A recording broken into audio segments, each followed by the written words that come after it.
a don Carlos Sánchez Berzaín. Don Carlos ha sido una persona que desde que yo llegué a Miami no he dejado de seguir. Sus análisis son extraordinarios. Él es abogado político boliviano, analista político, hace unos extraordinarios análisis. Exministro, 3 veces fue ministro don Carlos en el gobierno de Sánchez Lozada. 5 veces. 5 veces, imagínese usted, don Carlos. Bienvenido a su casa, Pangía FM. Aquí está una buena amiga suya, Ana Mercedes Díaz, quien es experta en procesos electorales. Buenas tardes, don Carlos, bienvenido. Buenas tardes, muchas gracias por la presentación. Un gran saludo a ustedes y a la audiencia, y a Ana Mercedes, que es la experta más importante que yo conozco en fraude de las dictaduras electoralistas del castrochavismo. Sí. Ella ha desarrollado una experticia de decirnos cómo se hace el fraude en las dictaduras castrochavistas, en esa figura que hemos creado y que yo he denominado dictadura electoralista. Ana Mercedes, un gran saludo y gracias de nuevo, porque siempre estás aportando y siempre estás ayudando a entender cómo es que estos criminales se las arreglan para seguir delinquiendo y tratar de hacerle creer al mundo de que la gente vota y que hay democracia, cuando en verdad son dictaduras donde se vota pero no se elige. Gracias, Carlos, de verdad que un placer para mí conocerte, y tú has sido también para mí una luz en muchos aspectos. Tu sabiduría en tus libros y en todas tus cosas, de verdad, con el mayor de los afectos. Gracias por tus palabras, Carlos. Don Carlos, ayer la primera rueda de prensa que dio Evo Morales decía que él estaba a la disposición de regresar a Bolivia y que tenía todas las intenciones de apaciguar a la gente, de calmar los ánimos. Y la verdad que yo pensaba para mis adentros, si este hombre regresa a Bolivia, lo que le puede pasar es que lo pongan preso. ¿Qué opina usted, don Carlos? Mire, primero hay que mirar la estrategia que él está siguiendo. Evo Morales sigue siendo el títere del castrochavismo. Durante casi 14 años sirvió al castrochavismo, le decía papá a Fidel, le decía jefe a Chávez, entregó mi país al narcotráfico, al crimen organizado. Ahora se está evaluando cómo ha dejado el país, cuánto es la deuda externa, porque no se sabe, cuánto es la deuda interna, qué queda de reservas, en qué estado está el Banco Central, cuál es la balanza comercial. O sea, en unos días vamos a saber el desastre económico que este hombre ha dejado, porque el desastre político y social ya se está viendo. Ha dejado un país en el que ha permitido, ha alentado y ha establecido la intervención castrochavista, que ahora está tratando de desestabilizar la democracia recién recuperada a través de cubanos y venezolanos que están disparando contra la gente, que están generando violencia, que están traficando con dinero. Ayer ha sido informado que hay un guerrillero de las FARC, alias Camilo, argentino, que está en estado de coma después de haber disparado contra las fuerzas del orden. Ayer fueron capturados 4 cubanos, 3 de ellos de la famosa misión médica y el otro con pasaporte diplomático, que estaban llevando dinero y alentando las movilizaciones, entre comillas, que son grupos de vándalos y criminales que salen a asustar a la gente. Hoy día han capturado 6 más, que ya ha salido la información en las redes y que están procesando su identificación, de 6 cubanos más. Entonces, volviendo a Evo Morales, que ha dejado ese país, primero, Bolivia está en un proceso de recuperación de su democracia. Ya tiene una presidenta transitoria que tiene 2 misiones: fortalecer la democracia y hacer elecciones de inmediato. Y en ese escenario, Evo Morales está hablando, siguiendo como títere del castrochavismo, que ha sido derrotado por el pueblo boliviano. Ha puesto en escena desde México el nuevo acto, que es tratar de hacerse a la víctima. Él alega racismo cuando el único racista ha sido él. En Bolivia hay una nación que se llama Nación Boliviana, que él ha tratado de dividir con 36 nacionalidades, haciendo confrontar a la gente, pero ha sido derrotado. Él habla de que le pasa esto por ser indígena, y eso es una canallada, porque él no es indígena. Él es un mestizo que no habla ni quechua ni habla aymara, es un cocalero, no es un agricultor, porque la industria de la coca es una industria extractiva, no es agropecuaria, no es agricultura. Y él ha sido en su vida un tocador de trompeta y un cocalero, pero nunca ha tenido condición ni siquiera de campesino. O sea, vuelve a poner un discurso que es mentiroso, y finalmente cuando dice que está listo para pacificar Bolivia, lo que tiene que hacer es pensar que si algún día retorna a Bolivia, lo que va a pacificar es su conciencia, porque va a ir directo a la cárcel. Así es. Tiene más de 6 procesos, sin tomar en cuenta los crímenes cometidos a luz de todo el mundo con fraude electoral y las falsificaciones que vienen de este 20 de octubre en adelante. Él ha matado y ha mandado a matar más de una docena de bolivianos ya con estos grupos irregulares. A su salida a México ha dejado cientos de heridos. Bolivia todavía tiene más de 120 presos políticos. Ayer fue liberado uno. Está en el proceso de liberarse a la gente porque está atrapada en procesos manipulados por los jueces prevaricadores que, en base a las leyes infames de Evo Morales, han mandado gente inocente a la cárcel.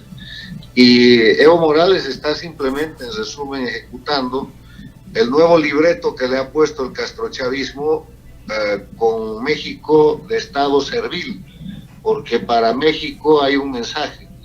A Andrés Manuel López Obrador está pagando el precio de la campaña que le ha financiado el castrochavismo y el narcotráfico. 4 campañas electorales, ese no es un tema ideológico. Y lo que están reclamando desde México por la caída del dictador Evo Morales, además de la caída de la dictadura en sí misma, es que se les está rompiendo el eslabón más importante de su cadena de narcotraficantes. Porque Evo Morales desde Bolivia producía lo que dan 80,000 hectáreas de coca ilegal, y eso convertido en cocaína lo transportaba desde el aeropuerto de Chimorea al aeropuerto oficial de Chávez y Maduro en aviones militares de la Fuerza Aérea Boliviana. Rampa 4, todo eso se tiene que aclarar. Rampa 4 del aeropuerto de Maiquetía, para ser más específico. Don Carlos. Bueno, entonces de eso estamos hablando que el narcotráfico llora la pérdida de la cautiva Bolivia, que ha sido recuperada por la democracia. Bueno. Sí, quisiéramos tener su opinión de la noticia que nos llega hoy, que Moscú reconoció a Yanine Áñez como la presidenta interina de Bolivia hasta las elecciones. ¿Qué lectura le da usted a esta noticia? Es importante porque Rusia reconoce la realidad objetiva. Ahora, antes ese gobierno, la presidenta, ya está reconocida por Brasil, por Colombia, por los países de Centroamérica, por Estados Unidos, por Canadá. La Unión Europea también la ha reconocido. O sea, la presidenta de Bolivia no necesita reconocimiento, porque es una presidenta democrática. El país que quiere seguir teniendo relaciones con Bolivia, pues bien, y si no, también. Y si Rusia no quiere proteger las buenas y malas inversiones, lo bueno y lo mal habido que ha invertido en Bolivia y que tendrá que ser objeto de auditoría, no reconozca. Pero como ya reconocido, será tratado como un país amigo, y veremos en el momento adecuado qué es buena inversión, qué ha sido corrupción y qué es penetración en la soberanía boliviana, y en función de eso será tratado. Sí, Bolivia es conocida como la hija predilecta del libertador Simón Bolívar. Y fíjese usted, Bolivia es la que está dando hoy en día el ejemplo a los demás pueblos, a los pueblos hermanos. No fue Venezuela, no fue Caracas la que ha dado en esta oportunidad el ejemplo. Y aparte de eso, podemos pensar que se está cumpliendo perfectamente en Bolivia la ruta esa del cese de la usurpación, gobierno de transición y elecciones libres. ¿Ve usted en el panorama que eso pueda ocurrir en Venezuela, o siente usted que hay obstáculos en el suelo patrio de los venezolanos? Mire, los bolivianos hemos podido llevar adelante este proceso que usted ve con la gracia de Dios y con una juventud muy fuerte y con unas mujeres muy valientes y con un pueblo muy unido, porque hemos estudiado todos los errores que se han cometido en Venezuela y Nicaragua. Y porque además de estudiar eso, hemos estudiado la conducta del castrochavismo criminal. Entonces, en base a eso hemos podido establecer una estrategia que ha modificado y que ha alterado las condiciones normales del castrochavismo y que ha impedido que los sectores funcionales a la dictadura ayuden a la dictadura en el proceso de recuperación de la democracia. Lo puedo resumir en 3 cosas. Unidad a toda costa, por encima de creencias ideológicas, partidistas, políticas, una unidad liberada por los movimientos cívicos. Segunda cosa, los partidos políticos, los candidatos y los líderes políticos a un lado y superados por la unidad civil. O sea, en este proceso del 20 de octubre a la fecha en que cae Evo Morales, han habido candidatos que querían dialogar, han habido candidatos que estaban yendo a sentarse a la mesa de negociación, que ha sido abierta en varias ocasiones por Evo Morales. La OEA ha jugado un papel terrible porque sobre delito flagrante de fraude electoral y otros delitos, en vez de reconocer el informe de sus observadores al día siguiente, ha abierto un proceso de auditoría. La oposición, los candidatos de oposición le han aceptado el proceso, el movimiento cívico lo ha rechazado, entonces han tenido que retroceder los candidatos. Ha sido un tour de force en el cual los políticos que estaban de candidatos y los partidos metidos en la oposición, que hemos señalado desde hace un año como oposición funcional, han tenido que someterse a la voluntad y a la fuerza del movimiento cívico. O sea, segundo elemento. Y el tercer elemento ha sido la invocación a las Fuerzas Armadas y a la policía, para decirle a las Fuerzas Armadas y la policía que no es posible que permanezcan en silencio mientras el país pide democracia y que respondan a la pregunta si es que le deben su lealtad al pueblo y a la Constitución o al régimen, y que estén atentos a las consecuencias de esa respuesta. Porque si hubieran respondido diciendo que estaban del lado del régimen, eran parte de los enemigos de Bolivia y hubiera sido muy duro, pero hubiéramos tenido que tomarse camino. Entonces, en ese escenario yo creo que en Nicaragua y en Venezuela hay cosas que rectificar y hay cosas que mejorar. No quiero decir que lo de Bolivia sea la receta perfecta, ni mucho menos. Ha sido una suma de situaciones que además no ha sido en el primer intento. Bolivia está tratando de salir del dictador desde el año 2007, 2008, habiendo llegado él al gobierno en 2006. Han habido masacres en el 2008, ha aumentado el número de presos políticos, de deportaciones. Evo Morales ha hecho 20 masacres desde el 2006 hasta ahora. O sea, Bolivia era la dictadura que la gente no quería reconocer. Bolivia era la dictadura inexistente y yo he quedado muy contento cuando, después de que cae el dictador Morales, la Casa Blanca saca el comunicado del presidente Trump diciendo que esta es una señal para Venezuela, Nicaragua y Cuba. Gracias. Cuando cayó la dictadura reconocieron que esta era la cuarta dictadura del castrochavismo. Pero bueno, así son las cosas y yo creo que en el caso de Nicaragua y Venezuela, con la experiencia boliviana, deberíamos tratar de que el pueblo en unidad cívica tenga unidad, forje una unidad por encima de los partidos políticos. Yo escribí en el caso venezolano, muy temprano a la semana de que Guaidó se posesionó, una columna que tiene millones de visitas y que se llama Liberen a Guaidó, que empieza diciendo Guaidó está preso, pero no está preso del dictador Maduro, todavía no. Está preso de un grupo de partidos políticos y de líderes que forman la coalición que está en control de la Asamblea Nacional de Venezuela, que no quieren que Guaidó tenga éxito porque están disputando el resultado de la derrota al dictador antes de ganar la batalla.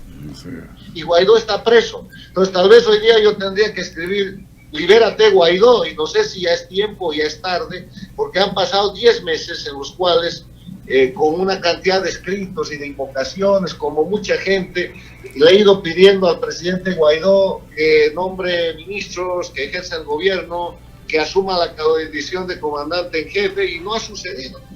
Entonces, ahora que va a ser una gran marcha, lo único que yo puedo sugerir, únanse y pásense por encima de todas las mediatizaciones e intermediaciones de jefes políticos, partidos políticos, candidatos que son funcionales, que de una manera u otra, de buena o de mala intención, le hacen el juego a la dictadura y terminan en una mesa de negociación. Una de las reglas de oro de este triunfo de Bolivia es que no nos íbamos a sentar en la mesa de negociación por nada de la vida. No hay mesa de negociación, ni para que se vaya el dictador, se va nomás, no hay que negociar eso, que se vaya. Para Carlos Sánchez. Había una carta para que se vaya, con la que el líder Camacho lo perseguía, sí, pero era una carta de Evo Morales al pueblo diciendo renuncio. No era una carta pidiéndole la renuncia, era al revés, sí, era la respuesta. Don Carlos, ya estamos prácticamente terminando la hora de programa, pero quisiéramos tener su visión, digamos, inmediata de lo que va a ocurrir en Bolivia. Luego de 3 periodos presidenciales de Evo Morales, ¿a dónde se avisora que va a estar alineado el nuevo poder que asuma en Bolivia? ¿Será de derecha o habrá una continuidad de una izquierda quizás moderada o disimulada? Es que eso no es un problema, no es un problema de derechas y de izquierdas. Nosotros le hacemos el juego al castrochavismo hablando de derechas y de izquierdas. En el siglo XXI, en las Américas, hay democracia y hay dictadura, nada más. Y en el gobierno que llega hay buen gobierno y hay mal gobierno, no es una cuestión ideológica. Mire, por ejemplo, Macri, ¿qué es o qué era? ¿Era derecha? Yo creo que era un mal gobierno y punto. Y llevó a la Argentina a discutir en una elección, a elegir entre el mal gobierno y el crimen organizado, y ganó el crimen organizado, está de vuelta el kirchnerismo. En el tema del Ecuador, ha llegado a la presidencia Lenín Moreno, que venía del castrochavismo, de la izquierda, se ha puesto a liberar su país de la dictadura y lo ha sacado de la dictadura al Ecuador. Y hoy día, ¿qué es? ¿Es un mal o es un buen gobierno? Es un gobierno aceptable, es el que mejor está manejando la crisis de un golpe de Estado que Correa y el castrochavismo le ha querido dar, cosa que no podemos decir de Chile. Entonces, en mi país va a haber una elección y se van a presentar candidatos, que gane el mejor, y que sea de derecha o de izquierda, eso es una sonrisa. Tiene que ser un candidato que responda al momento político de reconstruir la democracia, de clarear la economía de Bolivia y de evitar una crisis económica gigantesca que se viene por el depauperado estado de miseria en que han dejado a Bolivia. Bolivia es una crisis económica contenida, la crisis está ahí. El dólar americano en relación al boliviano o el boliviano en relación al dólar tiene un rezago de más del 150%. En Bolivia hay subvención a los carburantes. En Bolivia hay una serie de bonos y pagos que el Estado no tiene capacidad de seguirle pagando a la población, pero que le tendrá que pagar. Entonces ahí viene un gobierno que no va a ser un gobierno, no importa que sea de derecha o de izquierda, tiene que ser un buen gobierno para que después no vengan a decir lo que estaban diciendo del Uruguay, que Correa era un genio y que Lenín Moreno lo estaba haciendo mal, cuando en verdad Correa fue el criminal que quebró al Ecuador. O sea, hay que evitar que toda la acumulación de los robos y crímenes que ha cometido Evo Morales durante estos casi 14 años, en el momento en que se destapa la crisis que está contenida desde hace años, sea cobrada a la democracia y no al dictador. Y para eso, buen gobierno, de izquierda o de derecha, eso es algo que el siglo XXI está haciendo desaparecer, porque los que se dicen izquierdistas priorizan lo social, pero para atender lo social, que digamos es salud, educación, sanidad, cosas sociales, necesitan dinero. ¿Y de dónde sacan el dinero? Del crecimiento económico. Entonces, el crecimiento de derecho económico está en la globalización, está en la empresa privada, en el emprendimiento, en la garantía a los capitales extranjeros, y eso es derecha.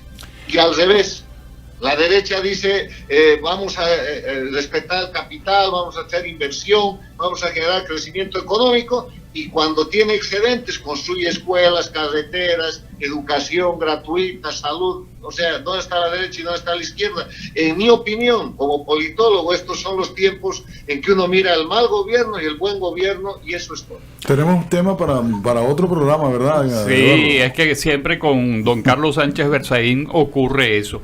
Yo quisiera no despedir el programa antes de conocer su opinión sobre la visita de los reyes de España a La Habana, que ha traído una cantidad de reacciones adversas, don Carlos. ¿Cuál es su lectura de eso? ¿Significa que los reyes fueron presionados por Pedro Sánchez y su flamante nuevo presidente, el señor Pablo Iglesias, el chavista más chavista que ha podido habitar en España en los últimos tiempos? A mí me parece una actitud miserable. Han liquidado la dignidad de la corona española a un estado de miseria, sea cual sea la razón, porque en política, y sobre todo en política internacional, lo que se ve se anota. Y ahí están los reyes de España en la dictadura más antigua, más criminal, más violadora de los derechos humanos que hay en la región, utilizando el pretexto de los 500 años de La Habana, sabe Dios para hacer qué. Unos dicen que es por las inversiones, pésima razón, porque nunca debieron haber hecho inversiones en una dictadura y la hicieron, entonces doble crimen. Que es para proteger la relación de España con la isla, pésimo. Que es para la tradición cultural, yo no creo que la tradición cultural de España sea la de proteger dictaduras. Acaban de desenterrar a Franco y de llevarlo de un lado al otro, y de inmediato corren con el mismo gobierno a visitar a Cuba, la dictadura de los 60 años, donde está enterrado el otro dictador, que es Fidel Castro, con grandes honores. O sea, miserable. Eso es una miseria que la historia se va a encargar de señalar y de censurar por mucho tiempo. Bueno, señor Carlos Sánchez Berzaín, queda invitado para una nueva ocasión aquí en Noticiero Pangea, pero en persona. Usted me preguntó dónde quedaba la emisora, ya le dije, así que usted me avisa cuándo puede estar aquí presente en cabina. Bueno, ustedes me invitan nomás y yo con mucho gusto voy a ir. Muchísimas gracias, don Carlos. De verdad que siempre usted significa para nosotros una luz al final de ese túnel difícil, sobre todo para los venezolanos, que muchas veces se nos pone el corazón arrugado porque a veces flaqueamos, pero la lucha sigue y debemos continuar adelante. Pero nos alegramos mucho por lo que acaba de pasar en Bolivia, así que felicitaciones. Así es. El efecto Bolivia va a ser para toda la región, y yo, si me permiten, solo quisiera hacer una recomendación al pueblo de Venezuela. Cuya liberación de la dictadura esperamos con ansias.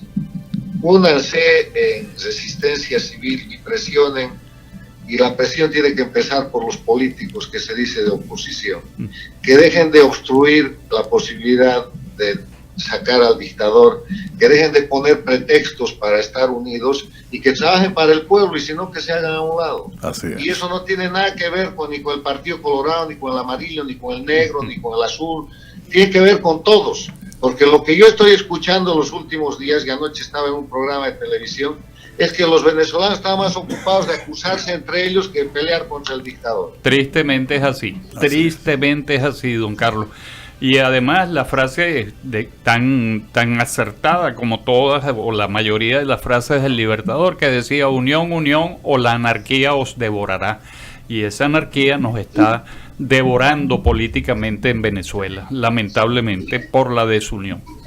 Muchas gracias. Pero se puede corregir, yo creo que estamos a tiempo. Muchas gracias y mucha suerte. Muchas gracias y buenas noches para usted. Muchas gracias. Y caramba, un invitado importantísimo, el doctor Carlos Sánchez Berzaín. De lujo. Es que